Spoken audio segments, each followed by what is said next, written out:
Thanks for listening to the Drummers Weekly Groovecast. You can contact the show at twitter.com/DW Groovecast and through Facebook at facebook.com/Drummers Weekly Groovecast. Good evening. I am warning you right now, if you touch my drums, I will stab you in the neck with a knife. Ain't a bucket. Ain't a bucket. Mom! Take it easy. Lower it. I'm not gonna lower it. I have to do this now. I don't mind you playing it, but lower it. Everything is straightened out? No, we had a problem. I mean, we tried to do everything we could. What do you mean? Well, you know what I mean. Next! Little trouble there. You're rushing. Yeah, well, you know, that's just like your opinion, man. Yeah!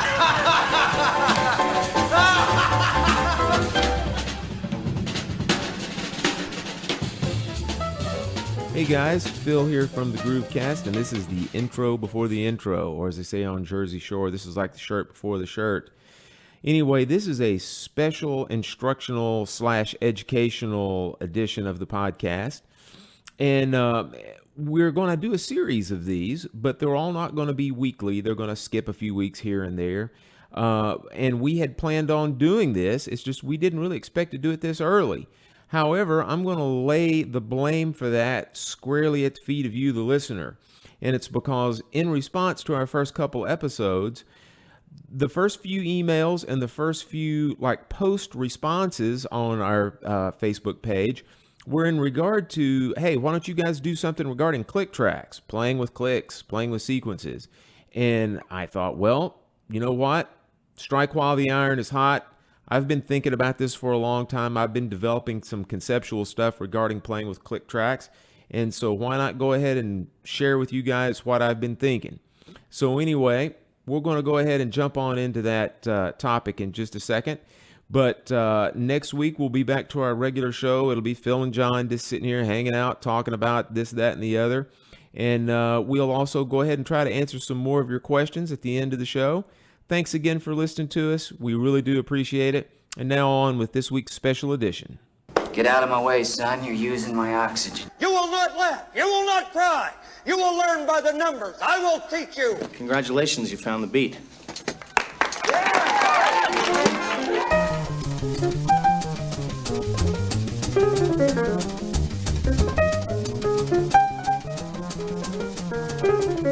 Well, hey there, everybody. Hey, it's Phil here from Drummers Weekly Groovecast. I'm doing a solo show today. It's a very special Drummers Weekly Groovecast, and this is the first of one of what will be many of our instructional segments. And I've gotten already quite a few comments on Facebook, emails, etc., asking about doing something regarding playing with click tracks. And as you're probably well aware of as working drummers and even student drummers, boy, virtually everything we do these days, even live, it's done with a click track. And as us veterans know, it was certainly not that way quite a few years ago. As a matter of fact, in a galaxy not that far away and not that long ago, when I was in graduate school less than 25 years ago, I never played live to any type of a metronome or sequence. And for that much, even when we did stuff in the studio, it was 50-50 on whether or not we did things with a click track. But today, that is certainly not the case. Virtually every gig that I do, there is the presence of a metronome and or sequences or loops. That's not to say that we use it on every single thing that we do, but it's there, it's present. And so there's a couple things I guess you could probably say that lends itself to that. And that is that 25 years ago, and even more recently than that, the reason we didn't do it is because it wasn't cost effective. But nowadays we have so many cheap ways to deal with technology and electronics that it's very easy to hook these things up. And then the other reason is while we're talking about technology, quite honestly, some of that technology 25 years ago or 30 years ago just didn't exist. I mean, nowadays, virtually every loud volume gig that I do, I'm wearing in-ear monitors, which it makes it pretty easy then to clandestinely play with a click and or loops or sequences. I mean, back in the day, if you were using, floor wedges, the audience could hear the click, click, click coming through the wedges. It's not a good thing, right? So, that's a few of the reasons why they're so predominant and why we use them so much today. Much less if we start talking about certain types of popular music. They are already programmed in the studio, so it's very easy just to take the sequences or loops that were used in the studio and play with them live. So there's even another reason for you. But what I'm going to talk about today is just general concepts as far as like what I do and what I like to do regarding how I approach playing with clicks and or sequences. I also like to talk about how I actually set these things up as well. In other words, how I set up a metronome or how I set up sequences or computers, to be able to use them in a live situation or in a studio situation. And then we're going to talk just about how you actually do it. In other words, how we actually play with that. So anyway, just to go ahead and get started, here's just a few of just my general concepts and general things that we're going to globally cover in this podcast. And the first overall thing I want to really impress upon you is that we as drummers, we are accompanists. So we back up people. We accompany other people in the rhythm section. That's our primary focus. That's our primary job, is we are accompanists. And as accompanists, we have to play solid, steady, consistent, good feeling time, regardless of the style, regardless of the tempo. And so if you embrace that and you realize that that is your main goal as a drummer, is to be the accompanist, which means to provide that good feeling groove, that good feeling beat, that good feeling time, you are on the right path. And a metronome or a click or a sequence, that is not anything to be afraid of. As a matter of fact, Ndugu Chancellor says when he plays with a click, it's total freedom. And so, more on that in a little while. But when we talk about playing with a metronome, there's a very common misconception that I want to go ahead, throw out on the table. It's again, a misconception. And I'll guarantee you every single person that's listening to this right now has either had a teacher say this or you have said it. And that common misconception is playing with a metronome will help your time. That's not correct, guys. Playing with a metronome does not just intrinsically help your time. What? What did he just say? Yes, I just said it. Let me say it one more time. Just playing with a metronome does not intrinsically help your time. Think about that for a minute. I'll sit here and wait. Okay. Here's what I really mean by that. Okay. When you practice with a metronome, you need to be thoughtfully and mindfully practicing with a metronome. Because what a metronome really does is it makes you aware of your tempo and feel tendencies, whether they are good or bad. So, just for example, if you have a metronome set at 52 and you are playing a ballad and you are rushing like crazy, you can feel yourself all over the top of that click, then you have a tendency of rushing. Just playing to that click at that tempo does not fix that. You have to be aware of it. When you are aware of that tendency, you can then fix it.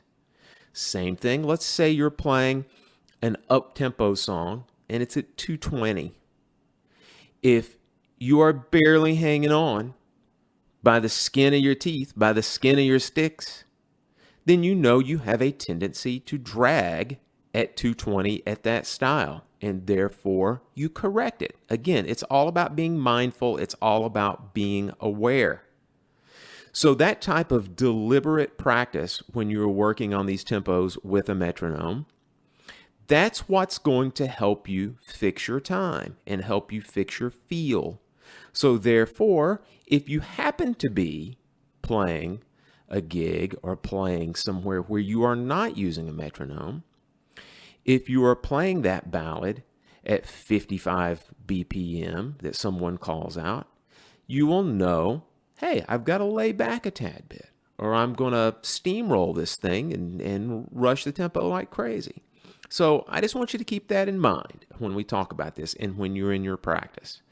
So, and just to kind of button that up, everyone has different tendencies at different tempos and using different styles. And for that much, even different volume levels. Like, for example, if you are a super heavy, hard hitter, in general, most people who hit very, very hard, or you're playing at loud volumes, there's a tendency for the tempo to fall back anyway, a little bit, to drag a tad bit on that. So that's what I mean by these different tendencies or different tempos, different styles, different volume levels that you play at. They all give you different tendencies for rushing, for dragging. Same thing if you were playing with brushes. They give a totally different feel and response. So again, therefore, when you're practicing, be aware, be mindful, and that is what improves your time when you're playing with a click, and then ultimately when you're playing without it, so that you don't become click track reliant, which is, man, that's a whole separate podcast, okay? But I digress.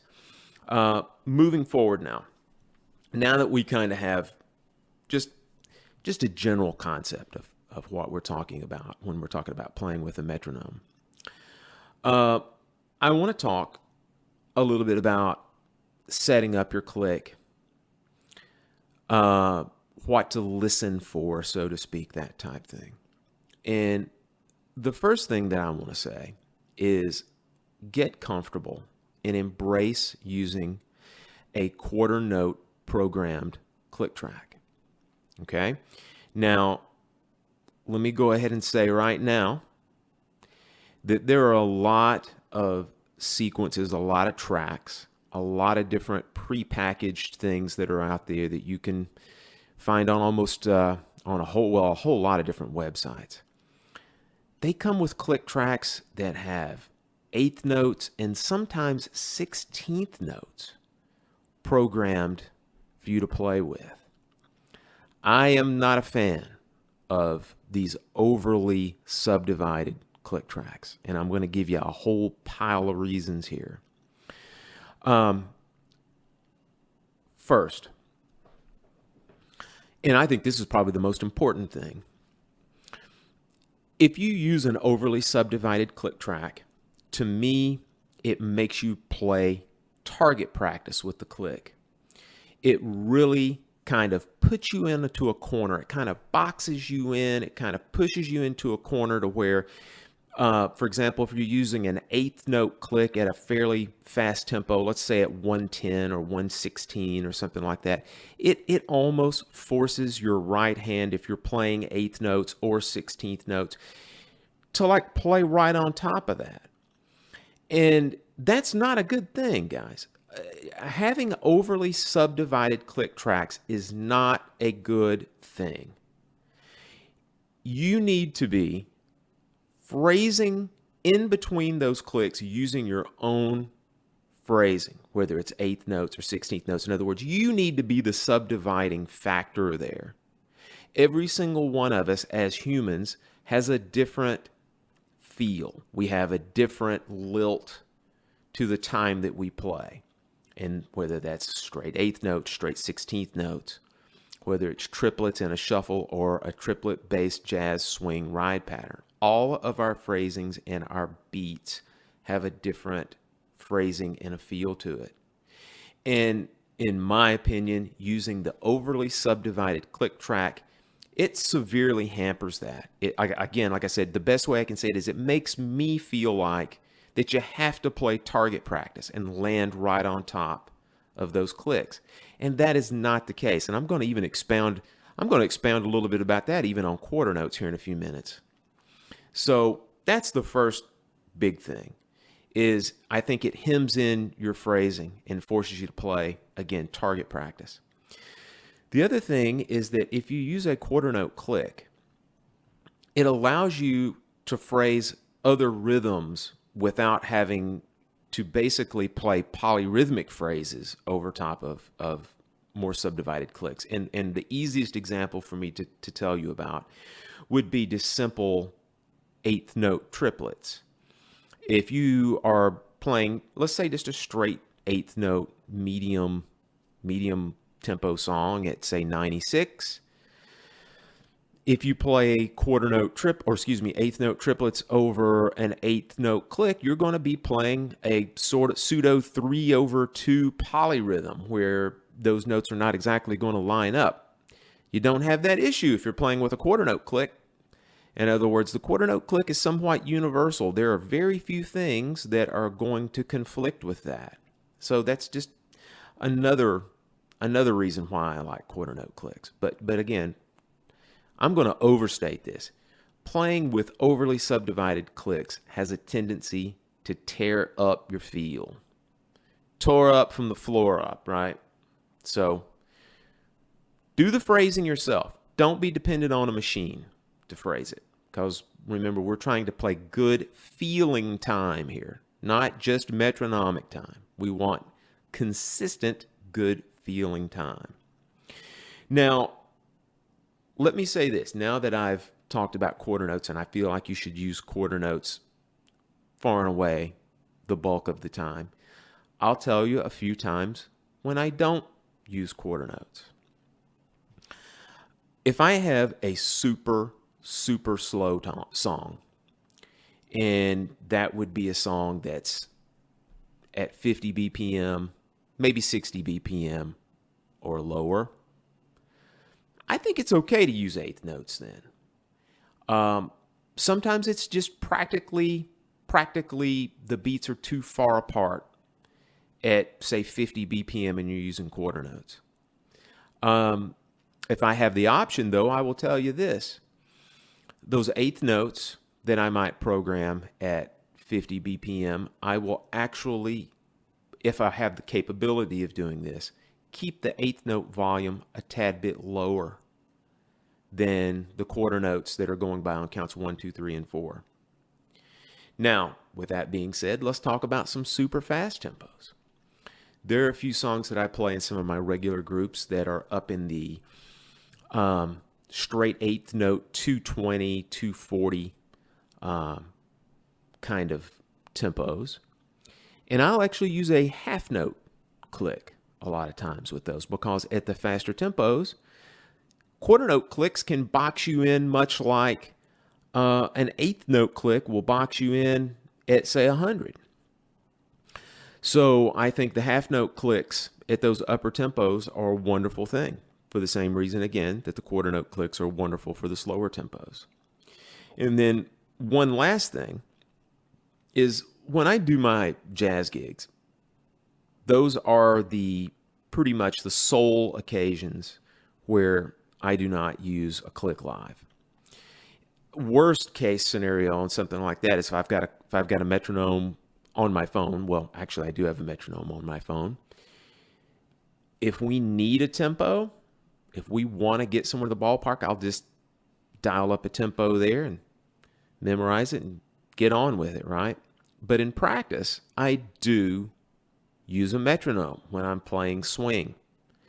But what I do is I put my metronome on whatever half note tempo that I'm using. So let's say I'm playing something up tempo and it's at 300. I'll put a metronome on 150 and then place the metronome on what would be counts 2 and 4.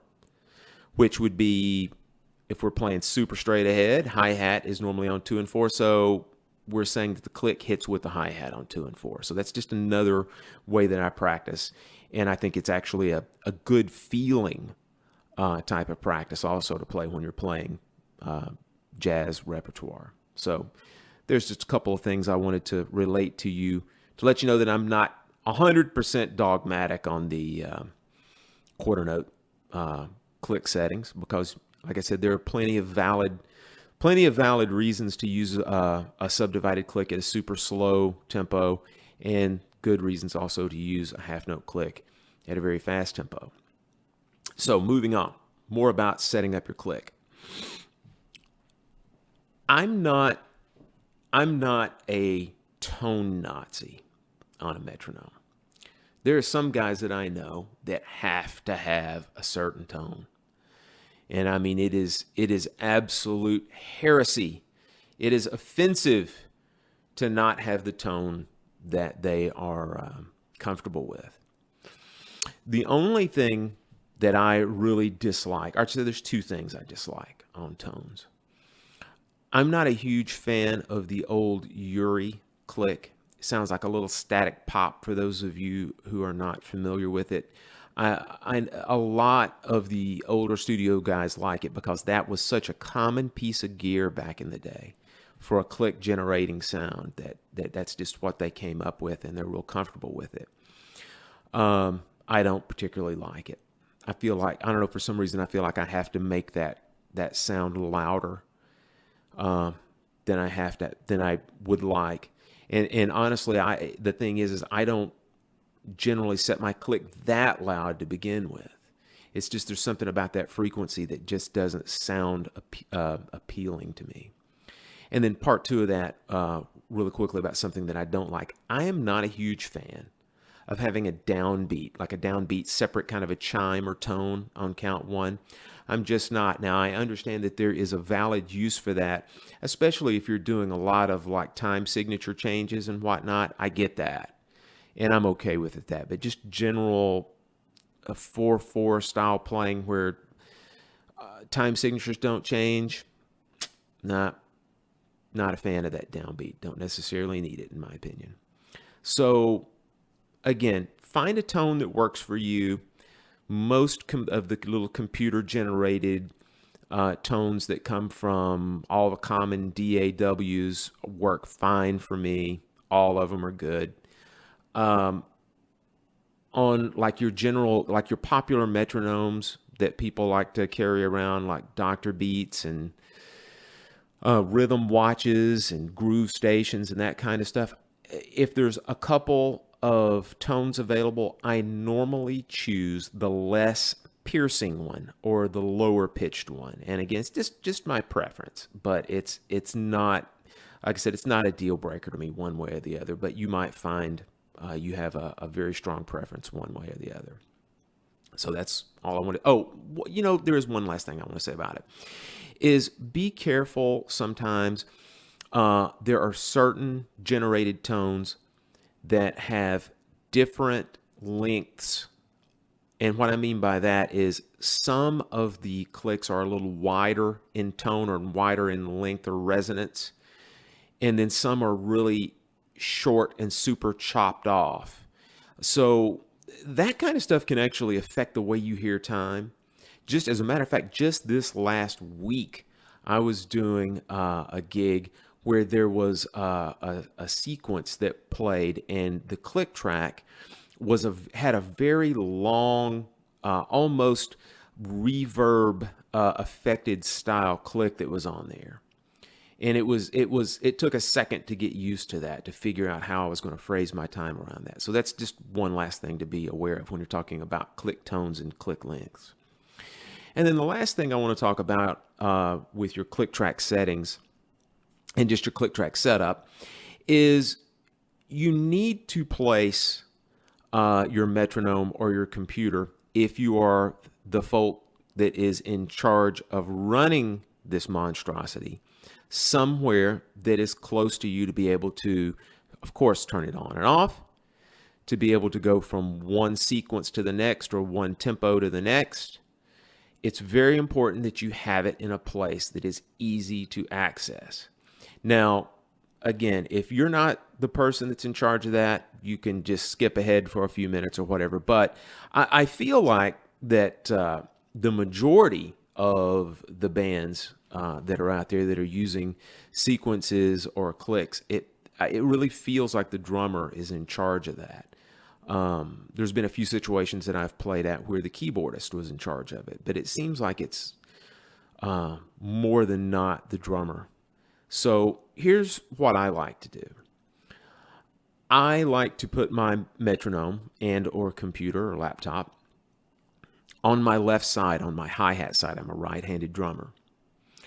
So I have a couple of different ways that I place these instruments. If it's a laptop, I generally have some kind of either a music stand to where the tray is horizontal to the floor, just sitting flat.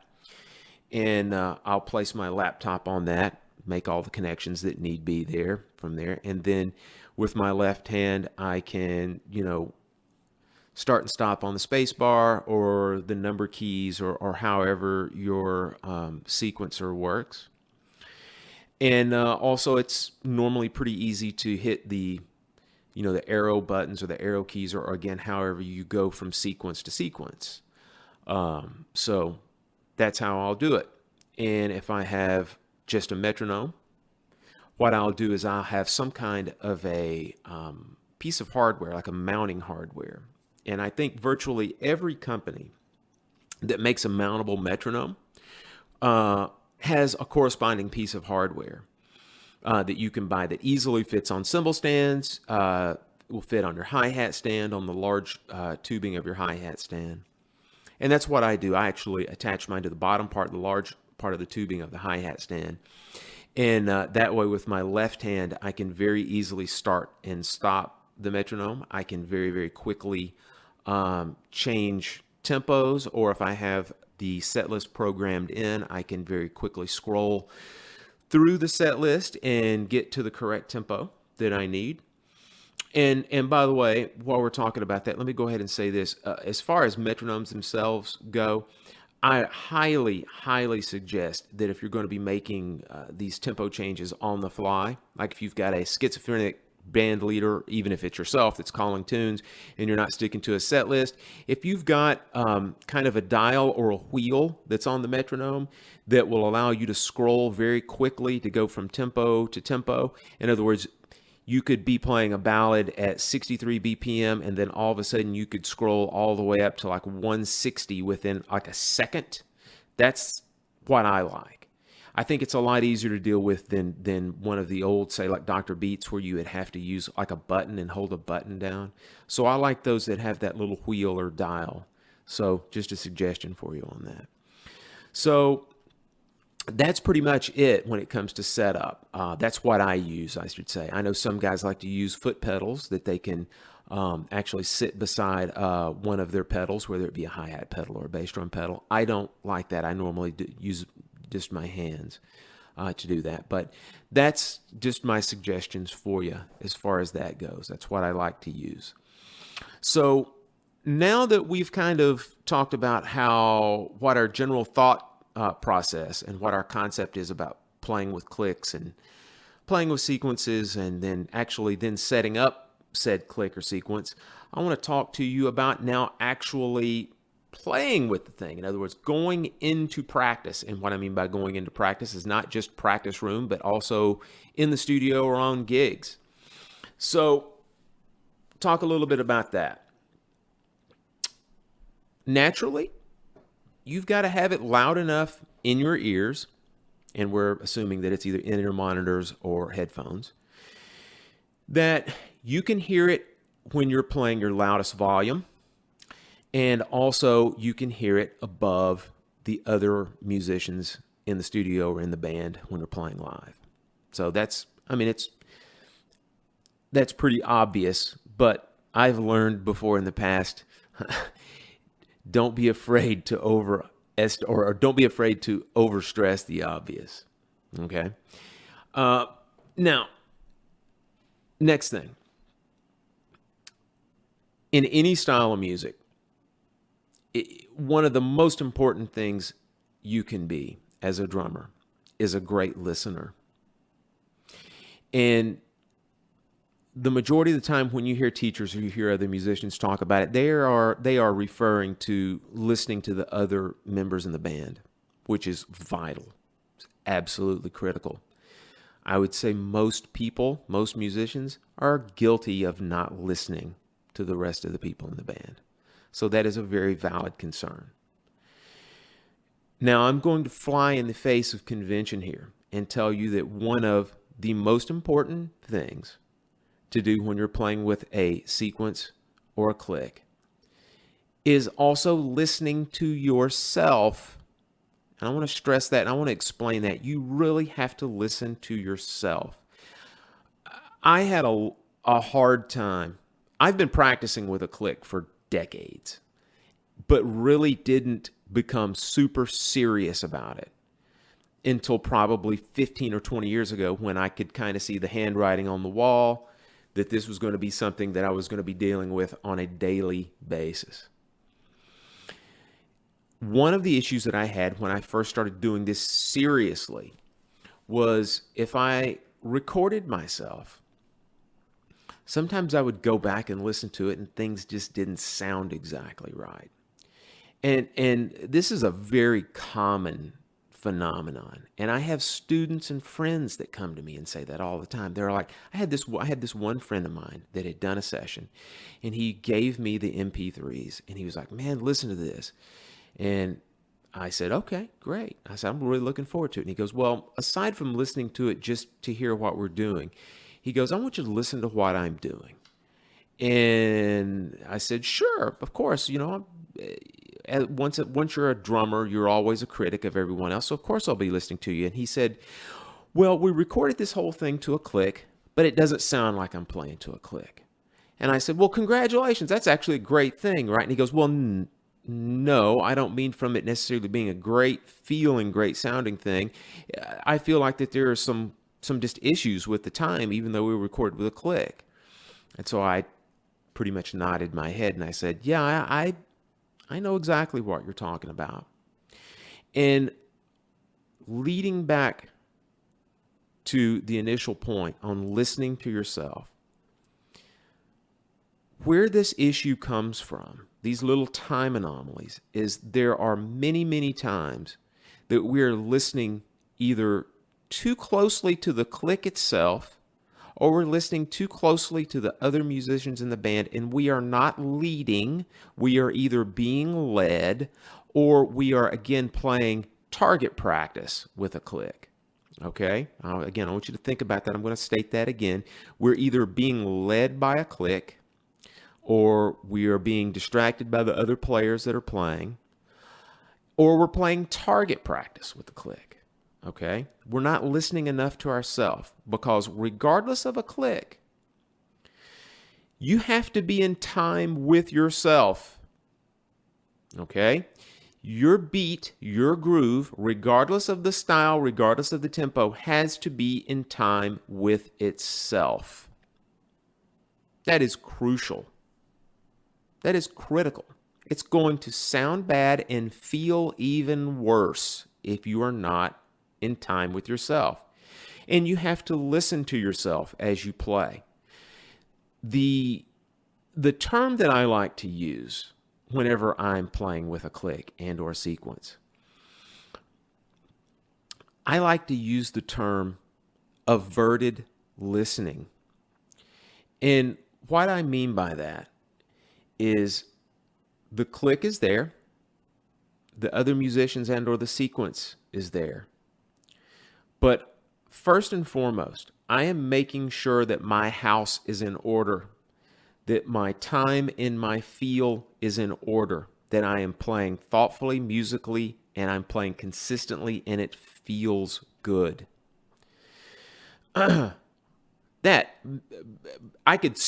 should just hit stop right now, because that's the crux of what we're dealing with here. Okay? And this I think I'm going to go ahead and copyright that term, averted listening. Because it's normally used, or I should say a lot of times it's used in the sort of concept, this type of five senses concept is a lot of times it's used with averted vision. Like, for example, anybody that has a telescope is going to know immediately what I'm talking about. If you have your telescope set up and say you're looking at a faraway heavenly body like a planet like Saturn or Neptune or something like that, a lot of times you can see it better by not looking directly at it. It's called averted vision. Sometimes you play better to a click by having averted listening, not listening directly to it. You are listening around it, and you are stating your time and your feel around the click. Learn it, love it. That is, I don't know that I have ever heard anyone directly state that before. This is a concept that I have been building and kind of, for better term, kind of formulating this concept for the last 15 years. But that's the best way that I can put it. Don't let the click drag you around. Don't play target practice with it, and don't let the other musicians push or pull you, right? Be the time, be the groove, state it confidently, state it musically, right? And then pretty much the rest of it is going to take care of itself. It's going to feel good and sound good and be in time, okay? Part B of this, before we go ahead and move on to another part of playing with a click, is that it's very easy when you are listening almost too intently to the click itself. If you feel yourself straying from it, if you feel yourself getting a little ahead or a little behind, our brains are such magnificent, just wonders of the universe that we can literally correct, or my terminology is overcorrect, in between beats. And that's what creates these little time anomalies. I call them like little humps inside of our grooves, and they're almost imperceptible when you're playing, but when you go back and listen to it, you realize that, oh my gosh, I overcorrected. I was a little bit ahead and I fell back too much to get in time with the click too quickly, and it just sounds weird.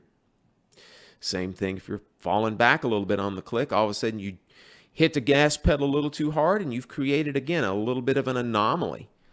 To where you've kind of jerked back into tempo, back in time with that click right on top of it too much, and it just sounds weird. It sounds unnatural. And let me go ahead and say this, you would never have that happen in a situation when you're playing without the click. It's just that we're trying to be too precise, trying to be right on top of it. So again, if you find yourself getting off the click a little bit ahead, a little bit behind, don't panic. Don't overcorrect. Gradually steer the ship back on course. Let me tell you, if you just gradually manipulate the time over a period of a measure or so, up a little bit or back a little bit, depending on if you're dragging or rushing, that will be pretty much imperceptible. As a matter of fact, there was a study done years and years and years ago that the overall general listening public, now we're not talking about eagle-eared musicians like yourself and myself, could not tell a tempo change of more than 6 BPM on either side of a starting tempo over a 60-second period, okay? Let me kind of re-explain that for a second. And basically what it would mean is this. If your starting tempo was at 120, okay, the general public could not tell if you had sped up to 126 or slower to 114, slowed down to 114 over a 1 minute period of time. In other words, a gradual slowdown or a gradual speed up was basically imperceptible to the general public. Now, I'm relatively sure that gradation or that gradient is smaller at slower tempos and larger at even faster tempos. Like, for example, if you started at 50, it's a little bit easier to tell if you're up or down 6 BPM over that period of time. But that was the tempo that I generally recall. So anyway, again, just to kind of reiterate and kind of embolden my point here, don't overcorrect, right? Keep it easy. Slowly steer the ship back on track, and it will be imperceptible, right? Now, the next thing, let's talk a little bit about what we're talking about, playing with a click manipulation, which we already kind of talked about that a tad bit. And by click manipulation, what I want to talk about is the concept of playing right on the beat, playing behind the beat, playing on top of the beat. And I think everybody is vaguely aware of what that means. And I'll explain it a little bit further as we go along and kind of how I approach it and how you can kind of practice it as well and how it's valid and how it's easier to do with a click than it is without one. And with that in mind, I want to go ahead and say that there's another common misconception, and I'm going to give you a little bit of a story to relate this to. A lot of people think when you play with a click that you are playing right on top of that sucker all the time, that you're playing right on it. And if you're not right on it, then you're wrong. That's wrong. And the story I like to tell everybody, it's an insane story, but it's true. I heard the guy tell it. There's a pretty fantastic drummer who will go unnamed that relates a story about years ago when he was in the studio, back in the days of analog recording, when we were actually using tape. For you folks who've never seen that before, go back to like 2001: A Space Odyssey, that movie by Kubrick, and find those big old reel-to-reel looking jobs that you see on there that's spinning big old spools of tape. That's what we're talking about. And this drummer was talking about doing a session, and they were using a click track. And when they finished a take, they walked back into the control room to give a listen, kind of see how it sounded. And they were like, yeah, feeling good. Everything's good. Sounds all right. They finished listening to it. And the engineer, the eagle-eared engineer, says, yeah, but drummer A, you were not on the click. And the drummer goes, well, what do you mean? And the engineer managed to actually take the tape. And what he did was he slowed it down. It's called, the terminology I'm going to use here is called rocking the hubs or rocking the wheels of tape, which is where you leave the actual audio heads on to where you can actually hear, you can hear what the tape is playing, but the spools are not spinning. You're actually rocking the actual spools of tape, and it sounds real slow, when you're rocking them. I think you also call it scrubbing as well when you do that. But anyway, what this engineer did was he had recorded the click track, and he had muted all the channels except for, say, like the bass drum and the snare drum. And what he was doing is he was rocking those spools of tape, and he could hear like the bass drum and snare drum flamming with the click. Just going to let that sit there for a minute.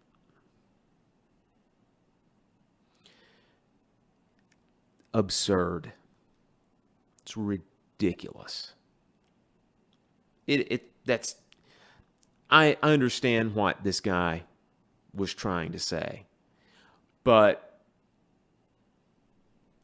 no one that I'm aware of can sit down and play a 4-minute song and have every limb land directly on the click. It's absurd, and it would sound and feel like a metronome or feel like a programmed drum machine. Stop it. Just get away from me with that. So anyway, that's the story I want to say. And now we're going to talk about this click manipulation, because every good feeling track that I like, even if it's played with a click, there's some variation and there's some laying back or pushing ahead or whatnot. So just want to talk a little bit about my concept of how I approach it and how to actually make this happen when you're playing with a click. First and foremost, my mental concept is that my bass drum is going to try to play on the beat. And again, I'm not playing target practice with this, but I want to try to put it as squarely on the beat as possible.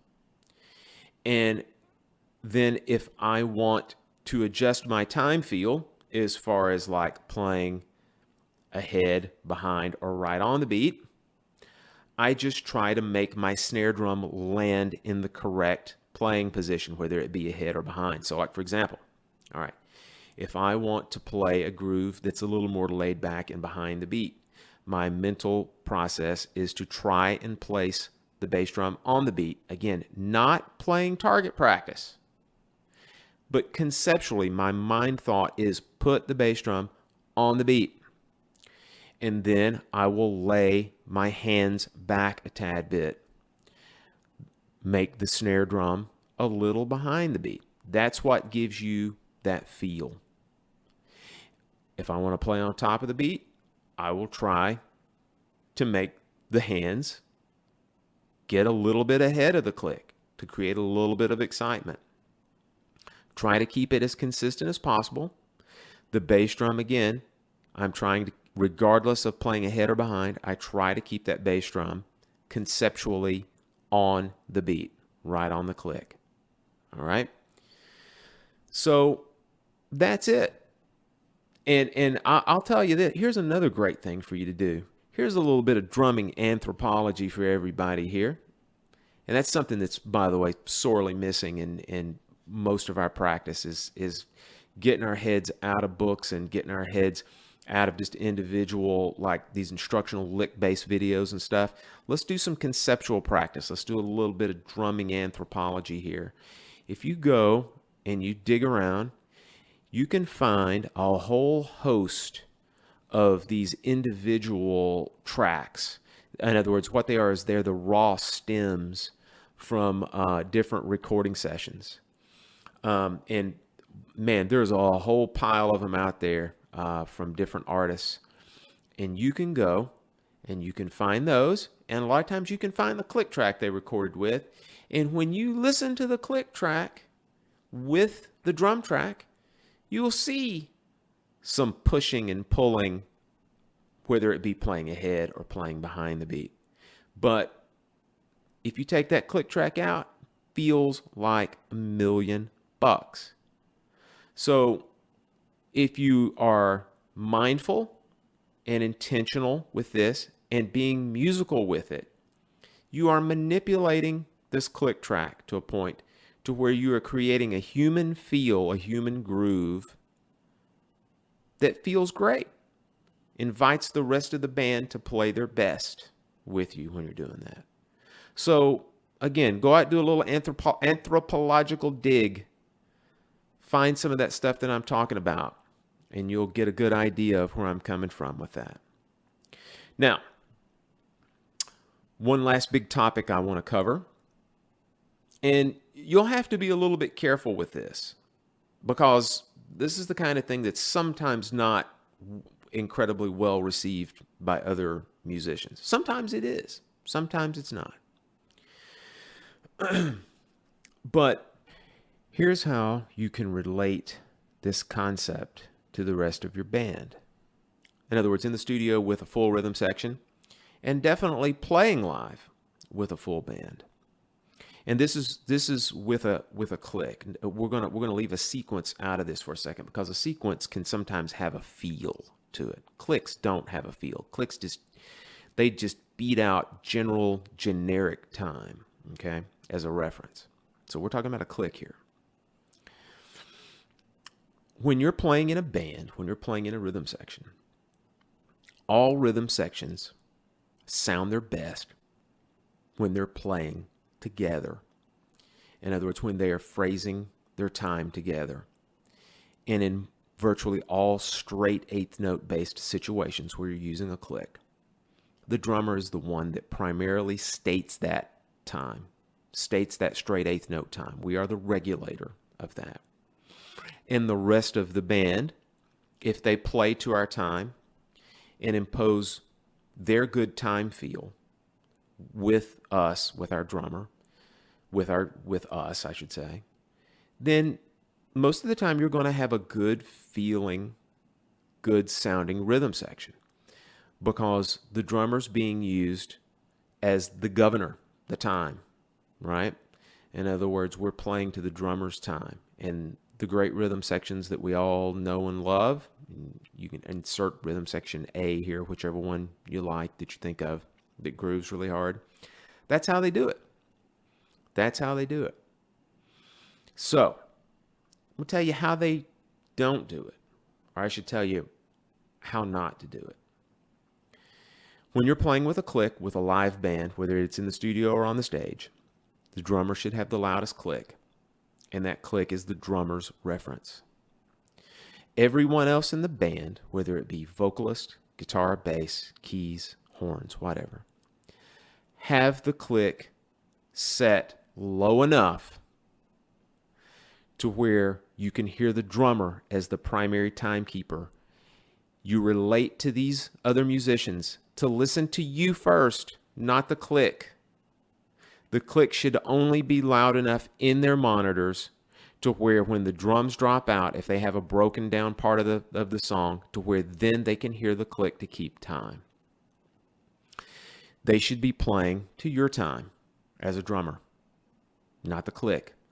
Because too many times, it's too often that everyone has the click too loud in their ears and everyone relates to that click differently as far as like where they play their time.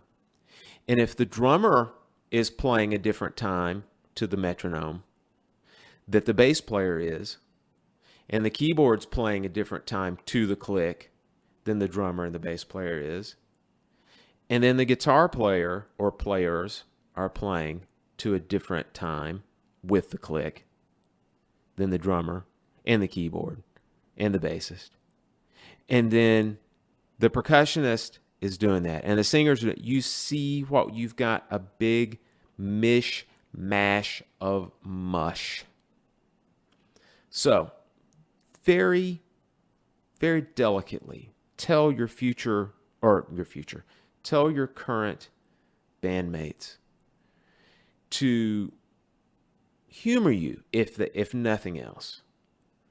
If they don't believe in you, turn that click down in their ears to where they are listening to the drums state the time.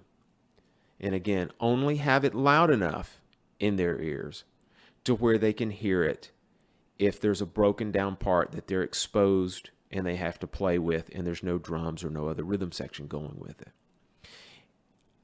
It'll help the overall time feel and the groove and sound of the band virtually instantly. Because again, think about it. If you pull that click out and you are not using it, they would be listening to the drummer to state the time and the groove. So there you go. Well, that's about all I got.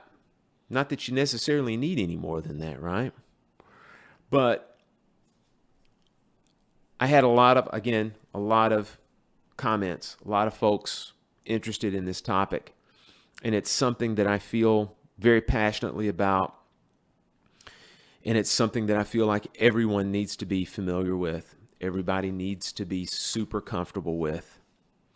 Because you don't want to be that guy that I guarantee you've heard before. Oh, we don't need to be playing with a click. Rare Earth didn't play with a click. Grand Funk didn't play with a click. And The Who certainly didn't play with a click. You know what that was the sound of? That was the sound of dinosaurs stuck in the tar pits. Don't be that. Embrace the reality of playing with clicks and sequences. And again, like Ndugu Chancellor said, follow that click to freedom, folks. And with that, I'm going to go ahead and sign off. Thanks again for listening to the Drummers Weekly Groovecast. As usual, we really, really respect and value your opinions and thoughts. Feel free to go to our Facebook page at facebook.com/Drummers Weekly Groovecast and our Twitter page at twitter.com/DW Groovecast. Give us a message, send us an email, tell us a thought. Tell all your friends, especially if you like it. And even if you don't like it, tell all your friends. All right, that's it for now. Talk to you soon. Bye-bye. Shoot me, baby. Shoot me.